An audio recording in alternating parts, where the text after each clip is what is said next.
오늘 그 강림절 촛불이 두 번째 촛불이 켜졌습니다. 지금 강림절을 우리가 보내고 있는데요.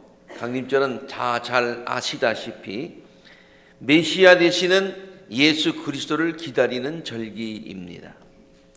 그런데 예수님의 오심을 기다리는 강림절기에 제일 먼저 생각나는 그 같은 성경의 인물이 있습니다.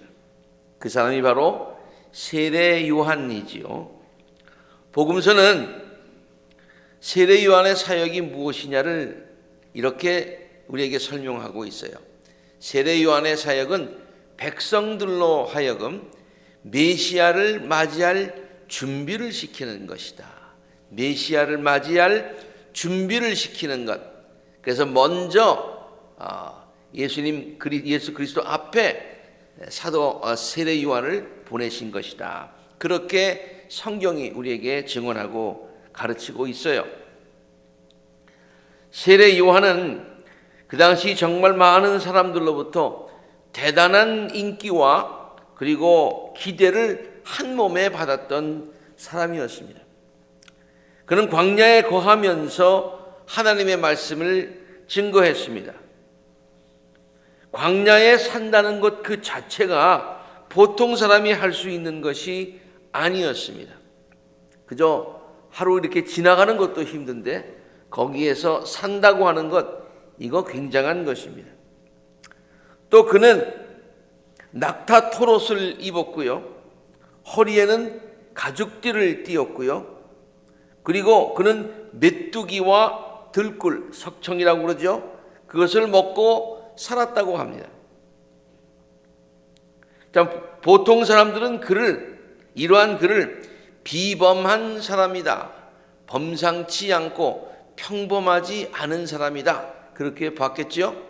기인이다, 정말 보통 사람이 할 수 없는 참 신기한 그러한 사람이다, 그렇게 생각을 했을 것입니다. 그리고 그의 모습만 그런 것이 아니라 그가 하는 말에는 거침이 없었습니다. 그 당시 종교 지도자들을 향하여 보통 사람들이라면 감히 할 수 없는 말들을 거침없이 쏟아냈던 예언자 중에 예언자였습니다. 그 당시 종교 지도자이라고 하면은 모든 권력도 가졌던 그런 사람이었습니다. 권력과 부와 모든 것을 가졌기 때문에 보통 사람들이 그들 앞에서 불만이 있어도 불만을 잘 토로하지 못하는, 표현하지 못하는데 불만만이 있었겠죠. 그런데 이 세례 요한은 아주 거침없이 저들을 향해서 이렇게 얘기를 합니다. 독사의 자식들아, 누가 너희에게 닥쳐올 징벌을 피하라고 일러주더냐? 너 징벌이 임한다, 그런 얘기예요. 회개에 알맞는 열매를 맺어라. 그리고 너희는 속으로 주제넘게 아브라함이 우리의 조상이다 하고 말할 생각을 하지 말아라. 내가 너희에게 말한다. 하나님께서는 이 돌들로도 아브라함의 자손을 만드실 수 있다. 너희들에게 주제넘게 생각하지 말아라. 도끼를 이미 나무 뿌리에 갖다 놓았으니 좋은 열매를 맺지 않는 나무는 다 찍어서 불 속에 던지실 것이다. 이렇게 그들을 향해서 거침없이 말을 했을 때에 그것을 듣는 백성들의 마음이 참 후련했을 거예요. 물론 그 말들 가운데 자기들에게 해당하는 말도 없지는 않습니다만, 그러나 종교 지도자들이 나왔을 때에 이 말을 했다고 성경이, 복음서가 명시를 하고 있으니까 그 말을 들을 때 얼마나 시원했겠어요. 그래서 많은 사람들이 그를 보고서, 그를 보기 위해서, 또 그의 말을 듣기 위해서 먼 광야까지 찾아갔습니다. 보통 때는 잘 가지 않는 곳이에요. 그런데 그곳까지 그를 보러, 그의 말을 들으러 갔다는 거예요. 그리고 그를 찾아갔던 많은 사람들은 이런 생각을 했어요. 혹시 그가 그동안 우리가 기다리던, 성경이 우리에게 오시겠다고 약속하셨던 그 메시아 그리스도가 아닐까? 라는 기대를 갖게 되었던 것입니다. 누가복음을 기록한 이 누가는요, 이 사실을 다음과 같이 전하고 있습니다. 그건 저의 짐작이 아니라 성경에 이렇게 기록되어 있어요. 백성이 그리스도를 고대하고 있는 터에 모두들 마음속으로 요한에 대하여 생각하기를 그가 그리스도가 아닐까 그렇게 생각했다는 거예요.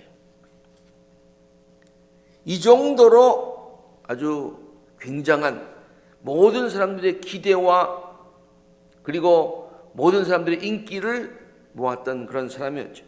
그러나 세례 요한은요, 자신이 메시아가 아니라 많은 사람들이 그렇게 얘기했을 때 그냥 노 코멘트도 안 했어요. 그냥 뭐 그렇게 생각하면서 이렇게 인조이한 게 아니라 분명히 거기에 대해서 노라고 얘기했어요. 사람들로 하여금 메시아의 오심을 자기는 준비하게 하는 사람이다. 나는 메시아가 아니라 메시아가 곧 오실 것인데 너희들로 하여 너희들에게 그 메시아를 맞을 준비를 시키는 사람이다 라고 자기의 그 정체성에 대해서 사명에 대해서 분명하게 얘기를 했어요. 유대 사람들이 예루살렘에서 제사장들과 레위 지파 사람들을 세례 요한에게 보냈습니다. 그리고 이렇게 묻습니다. 당신은 누구요? 하고 물어봤어요. 사람들이 그렇게 혹시 메시아가 아닌가 그렇게 생각하니까. 그때 요한의 증언은 이러하였다. 그는 거절하지 않고 고백하였다. 뭐 숨기지 않았어요. Very clear, straightforward하게 아주 얘기했어요. 나는 그리스도가 아니요 하고 그는 고백하였다. 이거보다 더 정확한 고백이 어디 있어요? 그래서 그들은 말해요. 그러면 당신은 누구란 말이야? 당신은 자신을 무엇라고 말하겠소? 그렇게 물어보니까 요한이 또 아주 분명하게 대답합니다. 선지자 이사야가 말한 대로 오실 메시아를 그리스도를 준비케 하는 그 사명 감당하기 위해서 광야에 외치는 이의 소리다. 너희는 주의 길을 곧게 하여라 하고 주의 길을 예비하여라 하고 모든 백성들로 하여금 그렇게 준비시키는 사명을 광야에서 외치도록 하는 광야의 외침이다, 소리다. 그렇게 아주 클리어하게 말하고 있습니다. 복음서 기자들은 공통적으로 세례 요한의 이러한 사역이 이미 이사야가 예언했던 것이라고 증언합니다. 지금 누가복음에서 우리가 읽었는데 누가복음뿐만이 아니라 복음서 전체가 다 그래요. 이 세례 요한의 사역은 구약에 이미 예언되었는데 특별히 선지자 이사야를 통해서 예언되었는데 그 예언이 그대로 이루어진 것이다. 요한은 요단 계곡 온 지역을 찾아다니면서 죄 용서받게 하는 회개의 세례를 선포하였어요. 요단강에서 세례를 베풀고 요단강에서 이제 나와서 이제 예루살렘으로 가는 그쪽에 그 광야가 있지 않습니까? 그 광야에서 외친 거예요. 그것은 이사야의 예언서에 적혀 있는 대로 그대로다. 광야에서 외치는 소의 소리가 있다. 너희는 주의 길을 예비하고 그 길을 곧게 하여라. 모든 골짜기는 메워지고 모든 산과 언덕은 평평해지고 굽은 것은 곧아지고 험한 길은 평탄해져야 할 것이다. 모든 사람이 하나님의 구원을 보게 될 것이다. 이러한 이사야의 예언이 바로 이 세례 요한이 지금 하고 있는 일이 바로 그 일이다. 강림절에 제일 먼저 생각나는 또 생각해야 되는 성경의 인물이 세례 요한이라고 했는데 특별히 세례 요한이 외친 이 말씀 이사야가 예언한 그대로 행한 바로 이 말씀의 의미를 우리가 함께 살펴보아야 될 줄로 압니다. 물론 세례 요한이요 2000년 전에 전했던 메시아 2000년 전의 사람 아닙니까? 곧 오실 것이라고 했던 그 예수 메시지는 앞으로 오실 메시아에 대한 메시지였죠. 그렇죠? 앞으로 곧 오실 메시아. 그리고 그가 전했던 예수 그리스도는 그가 말한 대로 오셨어요. 우리 강림절인데 우리 성가대 찬양에도 예수 오셨다 그렇게 또 찬양했잖아요. 틀린 게 아니에요. 이미 예수님은 오셨어요. 그렇다면 예수 그리스도의 오심을 예배하라라고 하는 그의 메시지는 오늘날 우리들에게 그 의미가 퇴색해버린 것일까? 저는 강림절을 지날 때마다 저 자신도 옛날에 그랬고요. 많은 분들이 이렇게 생각할 것 같아요. 오셨잖아. 근데 뭘 기다리라는 얘기야? 뭘 준비하라는 얘기야? 그냥 크리스마스 전에 그냥 있는 기간이야. 이렇게 생각하기가 쉽다 그런 얘기예요. 우리에게 그러면 그냥 단순히 성탄절을 준비하는 기간이냐? 아니다. 2000년 전에 유대 광야에서 이스라엘 백성에게 외쳤던 세례 요한의 메시지는 오늘날 우리들에게도 여전히 중요한 메시지. 여전히 중요한 메시지. 강림절기를 지내면서 우리들이 깊게 묵상해야 될 메시지다. 왜 그러냐? 이미 오셨는데 뭘 준비하라는 얘기냐? 우리가 익히 알고 있듯이요, 교회력에 대해서 여러 차례 강조해서 설명을 드리기 때문에 이제 우리 교인들은 교회력에 대해서 아주 굉장히 좀 많이 아시는 것 같아요. 설명을 다 반복하지는 않겠습니다. 그러나 교회력은 한마디로 얘기해서 예수 그리스도의 나심을 기다리는 강림절로부터 시작하여서 예수님의 탄생, 그리고 예수님의 사역, 그리고 고난, 죽음, 부활, 승천, 그리고 승천 후에 성령의 모습으로 다시 우리들에게 오셔서 우리들의 삶의 평상시의 삶에 동행하시는 그와 같은 예수님의 생애와 사역, 그걸 중심으로 만들어진 것이 교회력이죠.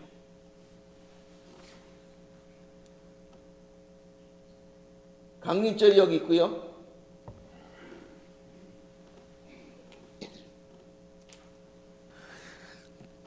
지금 강림절이 지난 주일부터 시작해서 아마 요 정도 왔겠죠? 4주일 지나고 크리스마스가 있고, 크리스마스 시즌이 지나고 나면 이제 예수님의 사역이 시작이 됩니다.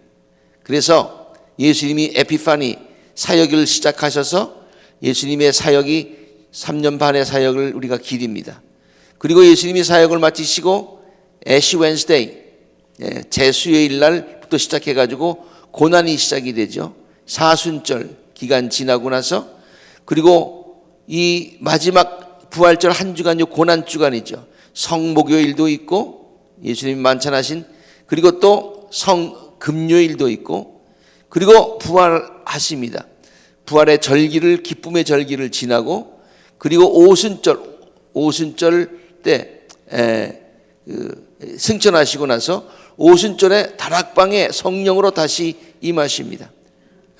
부활하시고 승천하시고 이제 오순절에 임하고, 그리고 이 평상주의 오디너리 타임에 주님께서 성령의 모습으로 우리에게 오셔서 우리는 성령과 함께 예수님과 함께 동행합니다. 그리고 마지막에 예수님께서 왕 되셔서 모든 성도들의 마지막이 승리인 것을, 예수님의 마지막이 승리이듯이 그렇게 하는 것이 바로 교회력의 중심이 아닙니까?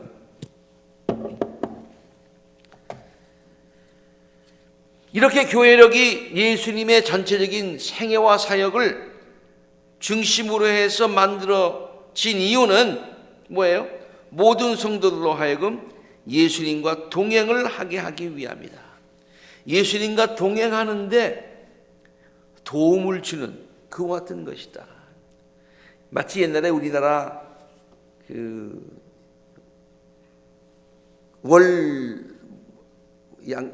뭐라고 그러죠? 우리나라 달력 있죠? 예. 그게 뭘로 중심으로 되어 있습니까? 예. 농사를 짓기에 굉장히 좋게 이렇게 만들어 음력이 그렇게 생각이 안 났어요. 음력이 농사를 짓기 쉽게 도움을 주게 만들어졌듯이 그래서 그 음력을 따라서 하다 보면 농사 짓는데 굉장히 도움이 되잖아요. 마치 교회력은 이와 같은 예수님의 생애와 사역을 중심으로 만들어졌기 때문에 그것을 따라서 쭉 가다 보면 예수님과 동행하도록 도와주는 거예요. 동행하기를 우리에게 권면하는 거예요. 그러므로 이 강림절기에 세례 요한의 이 메시지가 지금도 우리들에게 귀한 가르침과 도전을 주는 이유는 뭐냐? 지금도 우리가 예수님과 동행했는데 이제 앞으로 더 이제 강림절로부터 시작해서 예수님과 앞으로 더 동행하는 또 한 해를 살려면 앞날을 살기 위해서 우리들이 준비해야 될 것이 뭐냐?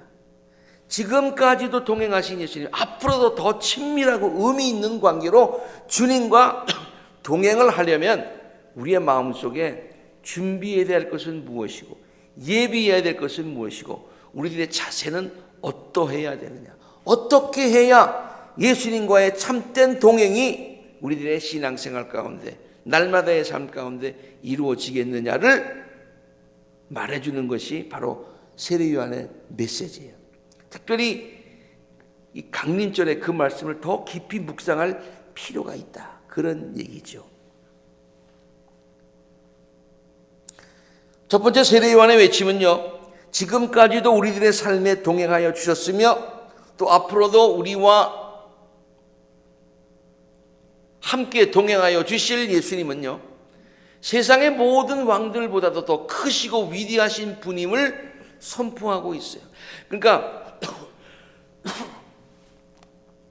지금까지 우리가 동행해왔고 또 앞으로도 우리가 동행할 바로 그 예수님은 정말로 귀한 분이다 나를 다시 한번 우리들에게 상기시켜주는 메시지다, 그런 얘기예요. 세례 요한의 메시지를 그 당시 들었을 때에 사람들이 어떻게 생각을 했을까요? 우리 한번 그때의 세례 요한 시대의 사람이라고 생각하고요, 세례 요한이 그런 얘기를 했을 때 우리 어떤 생각을 했었을까? 와, 얼마나 위대하고 얼마나 대단한 크신 왕이 오시기에 저렇게 크게 준비를 하라고 할까? 그런 것이었을 거예요. 왜냐하면 그 당시에도 왕이 행차를 하면은 그 왕이 행차하는 그 길을 미리 다 이렇게 도로를 깔아놨었어요. 정리를 했었어요. 옛날에 군대에 있을 때 무슨 뭐 높은 별이 뭐 많은 사람들이 오게 되면은 뭐 그냥 우리들은 거의 일주일 혹은 뭐 그 이상 그분 잠깐 지나가는 그를 위해서 엄청나게 고생하며 준비를 했어요. 한 번은 말이죠, 그 길이 있는데 그 길에 나무가 하나도 없었어. 근데 높은 사람이 그를 지나간대요. 그래서요, 산에서 나무를 비워다가 다 옆에다 심어놨어요. 그 뭐 자라지도 않는 나무죠. 근데 그렇게 한 기억도 있어요. 그 정도로 높은 사람이 지나가면은 예비하는데 옛날에 왕들이 지나갈 때 그렇게 했단 말이에요. 헤롯 왕이 지나갈 때도 길이 험하면은 뭐 이렇게 메꾸고 낮추고 정리하고 했을 거예요. 아마 로마의 황제가 어디를 지나간다면 더 했을 것 같아요. 그런데 그 정도는 이해하겠는데 지금 뭐라고 외치고 있는 거 아니? 이거는 어떤 왕이 오시길래, 얼마나 대단한 왕이 오시길래 모든 골짜기를 다 메우라고. 아니, 한 골짜기 정도가 아니야. 모든 골짜기, 모든 산 평평하게 하고 굽은 곳은 다 곱게 하고 험한 길은 다 평탄하게 한다. 이 이야기를 들었을 때 사람들은 우와, 대단한 오시는 거예요. 이러한 사람들의 생각에 대해서 세례 요한은 자신 있게 다음과 같이 말합니다. 앞에 있는 부분은 제가 좀 보충한 것입니다. 그렇다. 그분은 헤롯 왕보다도 로마의 황제보다도 위대하신 분이시다. 세상의 어떤 왕들보다도 위대하신 왕 중의 왕이 오시는 거야. 왕 중의 왕이 오시는 거야. 그는 우리의 통치자가 될 것이야.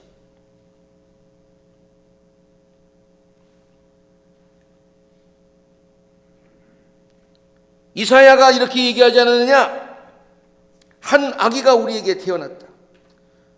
우리가 한 아들을 모셨다. 그는 우리의 통치자가 될 것이다.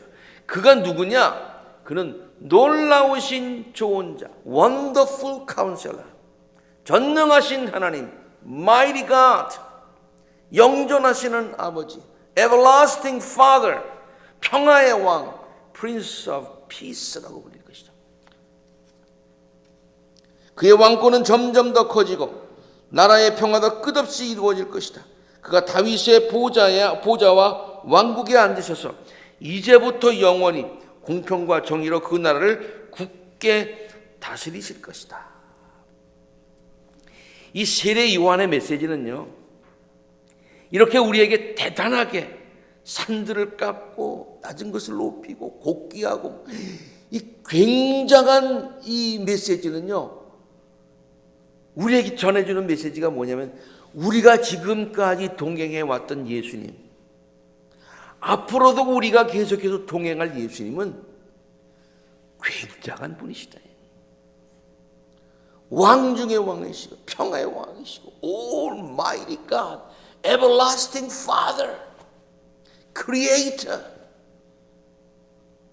우리를 돌보시는 분이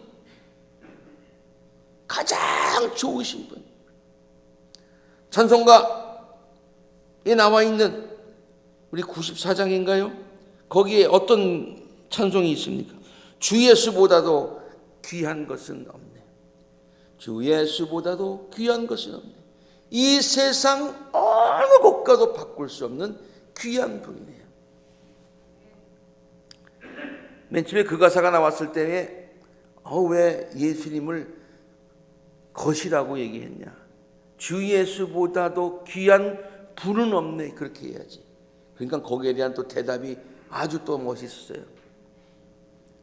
주 예수보다도 귀한 분은 없네. 그렇게 얘기하면은 사람들만 비교했을 때 예수가 최고라는 뜻이래요. 그런데 물질, 명예, 권세, 이 세상에 있는 어떤 모든 그런 것들보다도 가장 귀한 것. 그래서 그렇게 가사를 썼대네요. 맞습니다. 세례 요한이 전하는 메시지가 바로 그거예요. 지금까지도 동행하셨고 앞으로도 우리가 동행하기를 원하고 우리가 동행하시기를 원하시는 그 주님은 굉장한 분이시다. 우리에게는 큰 특권이고 우리에게는 큰 기쁨이고, 우리가 그러한 기쁨을 가지고 우리 주님과 더 동행하는 그 같은 기대를 가져라, 그러한 마음의 자세를 가져라 라고 주는 메시지인 줄로 믿습니다.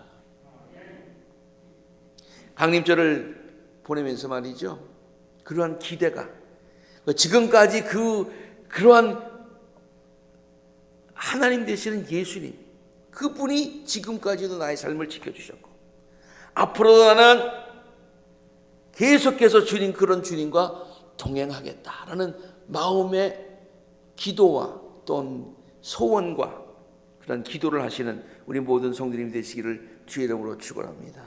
네. 강림절을요 애드벤트라고 하죠. 애드벤트. 영어의 사전에 보니까 애드벤트라는 말을 잘 설명하는 영어 단어를 하나 소개해주고 있는데, 그것이 dawn이라고 하는 거예요. 여명. 이렇게 쫙 밝아오는 거예요. 저 지금 태양이 탁 떠오르는 거는 성탄절. 그 태양이 떠오르기 전에 온 세상이 쫙 곧 태양이 떠오를 거야. 그러니까 기대를 가지는 것. 지금까지도 우리 삶에 동행하셨던 분은 태양보다도 더 밝으신 분이에요. 앞으로 우리가 동행해야 될 분도 태양보다도 더 밝고 더 환한 은총의 빛을 주실 분이야. 그런 기대. 그리고 지금까지 그렇게 동행하셨던 그분에 대한 감사. 앞으로 동행하겠다는 결단.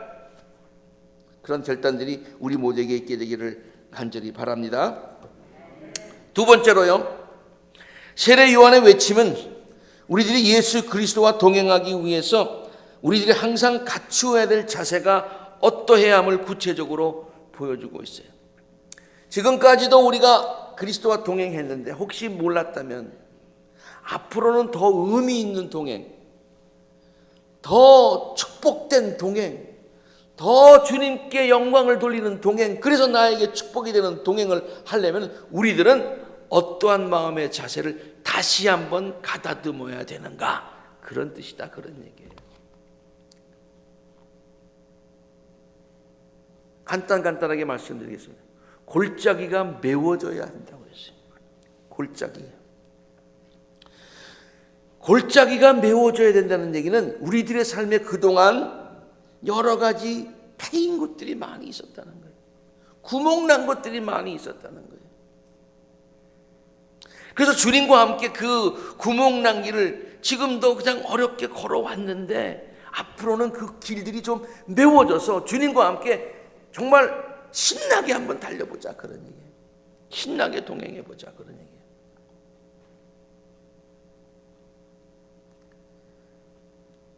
성경 주석에 보니까 그 당시 세례 요한이 이렇게 메꿔줘야 한다라고 얘기하는 이유는, 그것도 특별히 종교 지도자들을 위해서 메꿔줘야 된다는 얘기는, 그 당시 종교 지도자들, 이스라엘 백성들의 영적 상태에 구멍이 많이 나 있었다는 얘기예요.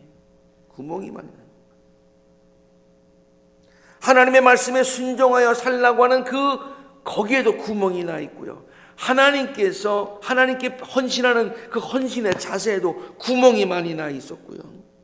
도덕적인 감각, 하나님의 뜻대로 살아야 되겠다는 그 같은 모든 삶의 자세에도 구멍이 많이 나 있었다.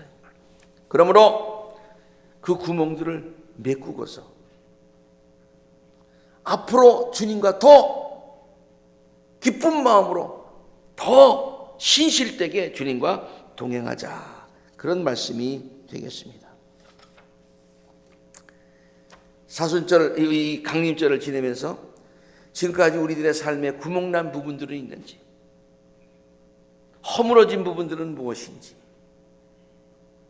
특별히 코로나를 지나면서 우리들의 마음 가운데, 삶 가운데 구멍난 부분들은 얼마나 많이 있었는지 다시 한번 생각해 보았으면 좋겠어요. 그리고 그것들을 계속 메우는, 그래서 주님과 앞으로 더 의미 있는 동행을 하겠다는 귀한 결단들이 우리 모두에게 있게 되기를 주의 이름으로 축원합니다.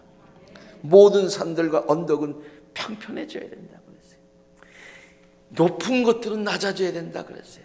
여러분, 주님과 동행하기 위해서는요, 주님뿐만 아니라 누구랑 동행하려면 그 상대방에게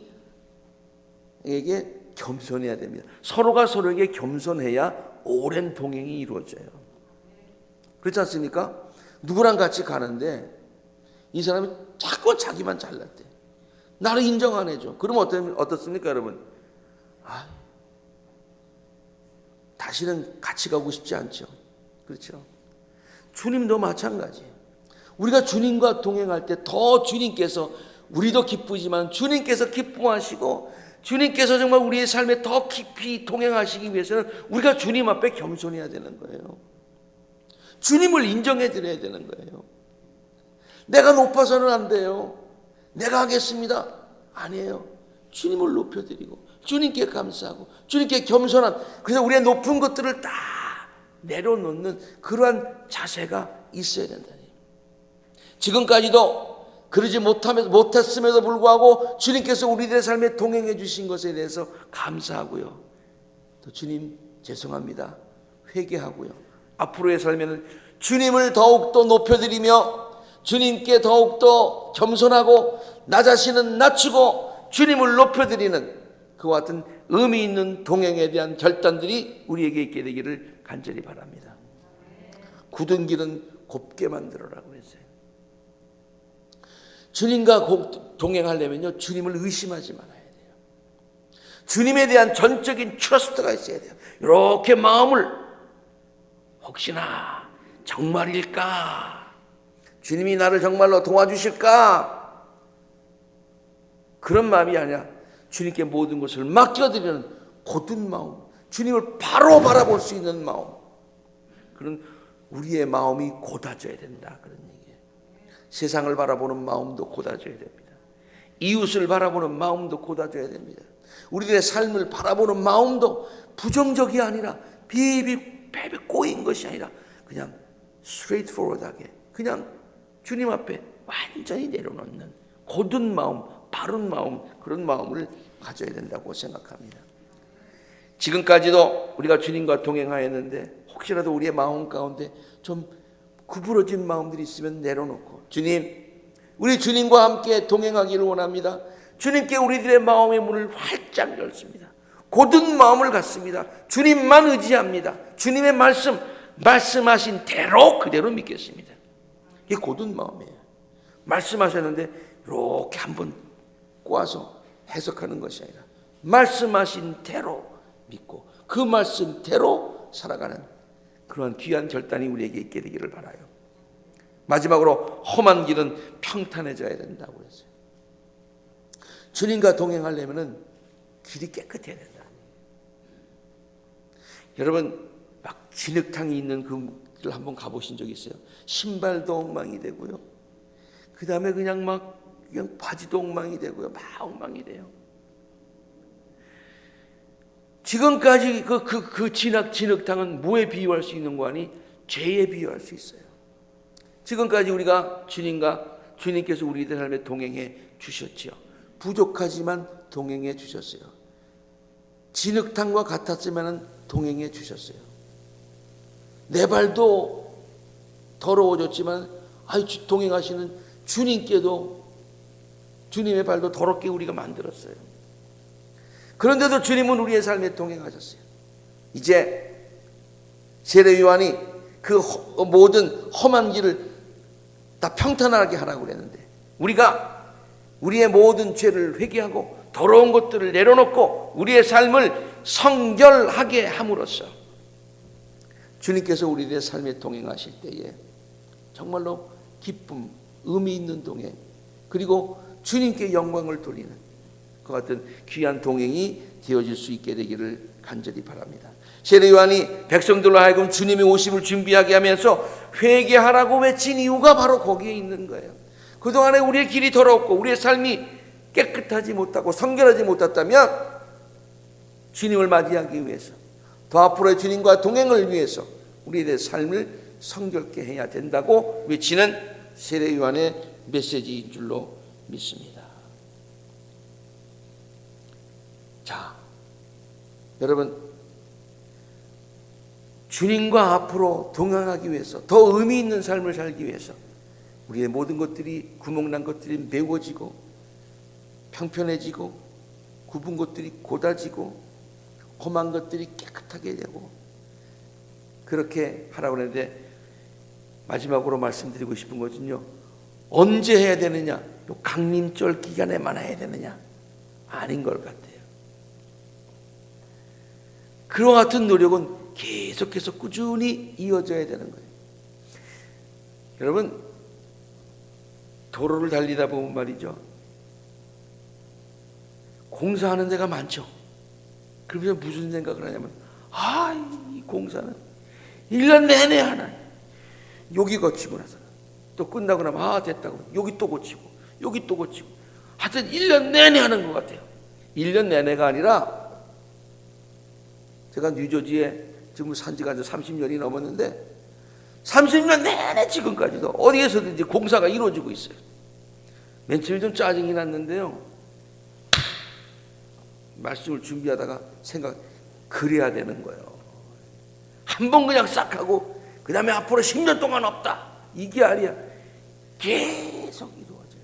계속 이루어져요. 그렇잖아요. 우리의 예수 그리스도의 오심, 주님과 동행하기 위해서 우리들이 예비하고 높은 것을 낮게 하고 구멍난 것을 메우고 굽힌 것을 곧게 하고 더러운 것을 깨끗하게 하는 이와 같은 주님과 동행하기 위해서 우리가 늘 수리하고 준비하고 예배해야 되는 것들은 이 강림절을 다시 한번 생각은 하지만은 계속해서 반복적으로 우리의 신앙생활 가운데 항상 이루어져야 된다. 믿습니까? 네, 이게 중요한 거예요. 계속해서 항상 공사 중, 항상 예비 중, 항상 준비 중, 항상 보수 중,